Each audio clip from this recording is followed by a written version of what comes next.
Ẹ káàbọ̀ sí ẹ̀kọ́ kíkà ojoojúmọ́ ti ìjọ Ẹ̀dá Tuntun. Òní ọjọ́ 21 oṣù kẹfà ọdún 2025. Àkòrí: ẹfun ìpè náà. Ìwé orin 1, 2, 7. Ẹfun ìpè náà kíkan. Ẹ̀kọ́ àkọ́sórí. Ẹsẹ̀ ẹni tó mú ìyìnrere wá ti dára tó lórí àwọn òkè, tí ń kéde àlàáfíà, tí ń mú ìyìnrere ohun rere wá, tí ń kéde ìgbàlà, tí ó sì ń wí fún Síónì pé Ọlọ́run rẹ̀ ń jọba. Ìwé wòlíì Àìsáyà orí 52 ẹsẹ̀ 7. Bíbélì kíkà. Ìwé Lúùkù orí 9 ẹsẹ̀ 1 títí dé 6. Ó sì pe àwọn ọmọ ẹ̀yìn rẹ̀ 12 jọ, ó sì fún wọn ní agbára, ohun àṣẹ lórí àwọn ẹ̀mí èṣù gbogbo, àti láti wo àrùn sàn.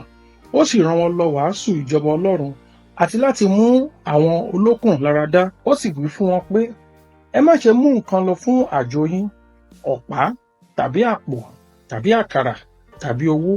Bẹ́ẹ̀ ni kí ẹ̀yin kí ó má ṣe ní àwọ̀tẹ́lẹ̀ méjì.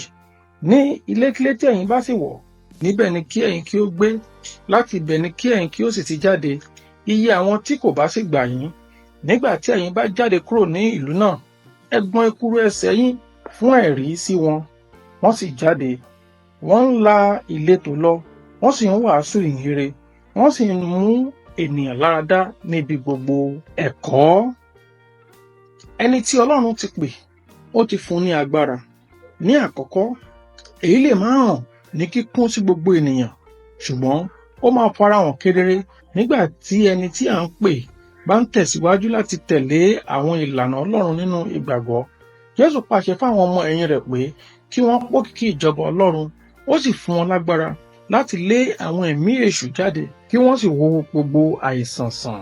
Lónìí, Jésù ń pè, ó sì rán gbogbo àwọn ọmọ ẹ̀yìn rẹ̀ jáde lórí iṣẹ́ ìránṣẹ́ kan náà. Iṣẹ́ yìí kì í ṣe fún àwọn ènìyàn díẹ̀ tí a ti yàn, ṣùgbọ́n fún gbogbo ènìyàn, àti ìwọ pẹ̀lú. Ìkórè pọ̀, múra fún ìkórè ńlá. Sọ fún àwọn ẹlòmíràn nípa Jésù.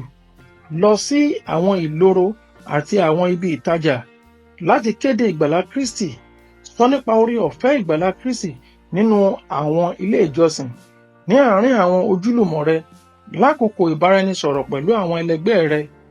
Lo ẹ̀rọ ayárabíàṣá láti kéde wíwá Kristi.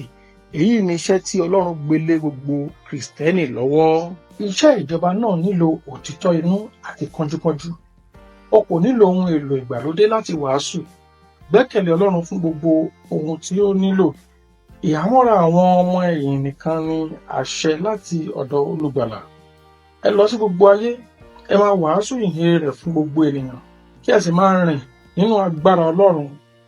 Ẹ máa wo àwọn aláìsàn láradá.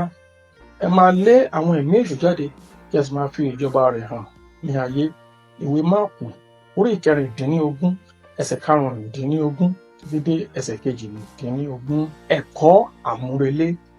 Lọ sọ lórí àwọn òkè. Lórí àwọn òkè àti níbi gbogbo pé Jésù yóò gba àwọn ẹlẹ́ṣẹ̀ tí ó burú jù.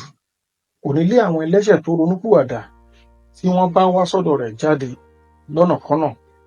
Àdúrà.